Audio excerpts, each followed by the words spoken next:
Agora 1h13, a gente vai seguir conversando com a nossa reportagem, agora para falar sobre um roubo milionário que aconteceu no aeroporto de Guarulhos, aqui na região metropolitana de São Paulo.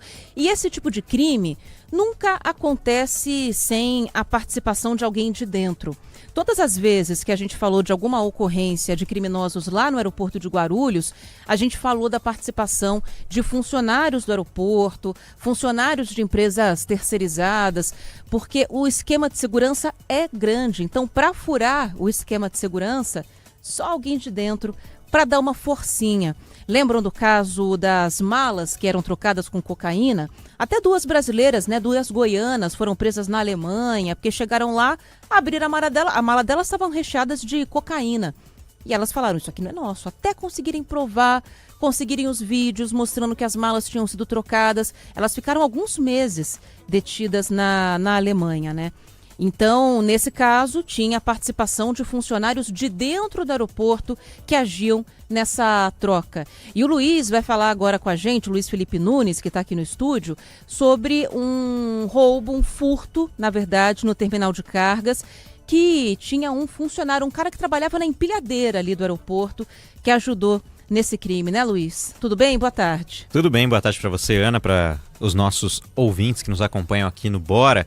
A polícia já conseguiu realizar uma prisão desse funcionário que trabalhava na empilhadeira no terminal de cargas do aeroporto de Guarulhos, um crime que aconteceu no final do ano passado e que agora a polícia consegue fazer novos passos nessa investigação. Logo depois que esse crime aconteceu, a Polícia Civil de São Paulo já realizou uma primeira fase de uma operação que foi chamada de Check-in 3 e agora tem esse segundo passo, porque os policiais conseguiram obter os vídeos das câmeras de segurança do terminal do aeroporto de Guarulhos e perceberam a atuação deste funcionário que trabalhava com empilhadeiras no terminal de cargas e conseguiu levar 3 cargas. Um número até relativamente pequeno, você pode pensar, mas o valor de cada uma dessas cargas faz com que todo o valor subtraído, desviado, chegue a 3 milhões de reais.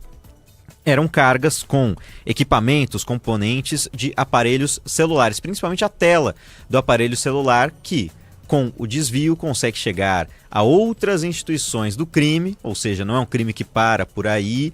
E agora a polícia quer saber também para onde foram essas telas, para fazer o rastreio e também o ressarcimento para todas as pessoas que foram prejudicadas. E nos vídeos que a polícia obtém, existe uma dificuldade até para que os outros funcionários percebam que está acontecendo um crime por ali, porque este trabalhador, na verdade criminoso, estava fazendo a mesma coisa que já fazia todos os dias. Estava na empilhadeira, carregando uma carga e transportando para um caminhão. Até aí parece normal. A questão é que esse caminhão não ia para o destino final. Ele ficava com esses criminosos e a partir daí toda a organização criminosa conseguia fazer os delitos. Esse homem foi preso, suspeito preso, nesta semana no próprio município de Guarulhos.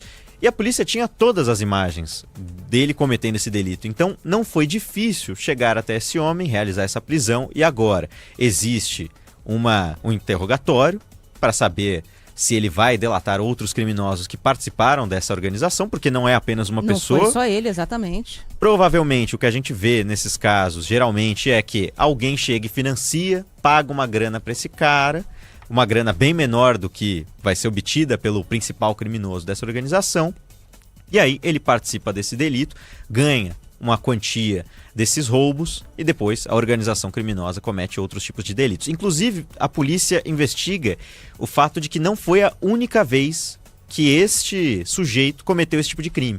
Já foram outras oportunidades que ele conseguiu fazer a mesma coisa. Pega empilhadeira, carrega, leva para um caminhão. Ele nem precisa saber o que vai acontecer com o caminhão, ele só recebe ali o dinheiro e participa dessa organização criminosa. Portanto, ele é uma ponte, ele Exato. É um dos elos, na verdade, dessa organização, né?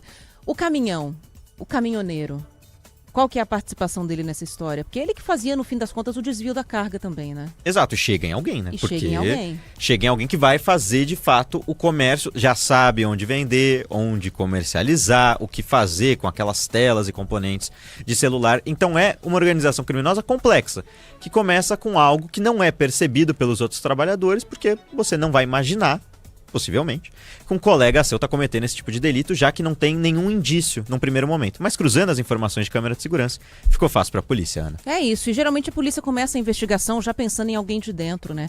Justamente por causa daquilo que a gente estava falando agora há pouco.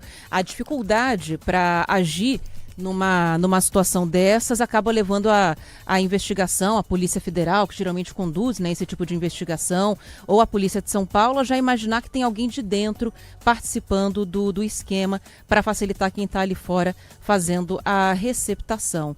Agora é aguardar que haja a conclusão dessa investigação e a quadrilha seja totalmente desmantelada, mas já é uma primeira prisão que é importante para isso também. É isso, Luiz? É isso, Ana Paula. Deu tempo de almoçar, Luiz? Deu tempo de almoçar. Aliás, almocei com os nossos colegas de redação. A equipe toda, né? E Maju Arruda Leite, inclusive. Que saiu 5 minutos antes de mim no almoço. Eu ainda esperei um pouquinho, sabendo que ela estaria por aqui. Nossa Maria Eugênia Kutaiti já havia passado o cronograma do jornal, por isso foi um pouco mais fácil.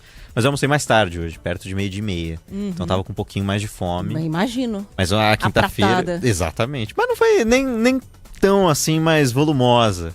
Hoje é quinta-feira, geralmente tem um almoço árabe aqui nas nossas intermediações do Grupo Bandeirantes de Comunicação, tanto no restaurante aqui dentro quanto no restaurante do lado, eles fazem esse combinado. Quinta-feira tem comida árabe, hoje tava gostoso. É mais ou menos a mesma comida, né? Só que vocês pagam mais caro pra comer lá do que aqui, exato, vocês mas sabem. Hoje a gente comeu aqui dentro pra facilitar o trâmite de já subir e entrar no estúdio. Tudo bem. Uma pena que são 2 andares, né? Depois de alimentação, fica dá um uma pouco pesada, mais... né? Podia ser mais lá embaixo, do lado do restaurante, ia ser mais fácil. Tinha um pouquinho de alface no seu prato hoje, pelo menos? Hoje tinha mais, essa semana eu comi menos. Tinha 1/3 de uma folha de alface. Tava bem feio. Eu fiquei preocupada de você dar uma engasgada com a quantidade de salada ali, viu? De tanta que era. Hoje eu comi uma boa salada, uma carninha, tava um prato assim, bonito. Todas as cores ali, que são possíveis e prováveis de estar num prato, né? Boa. Menos o roxo, porque eu não gosto de beterraba. E não tinha beterraba hoje? Geralmente tem, não tem? Não, hoje não tinha. Mas tem aquela alface meio esquisita lá. Ah, alface roxa eu pego. Eu não sei diferenciar. Pra mim é tudo alface. Tudo alface. Eu chamo tudo de alface. Ou salada. É salada. Salada roxa, salada verde e por aí vai. Eu como a que eu descobri será a selga, que é mais gostosa. Valeu, viu, Luiz? Obrigada. Valeu, gente. Uma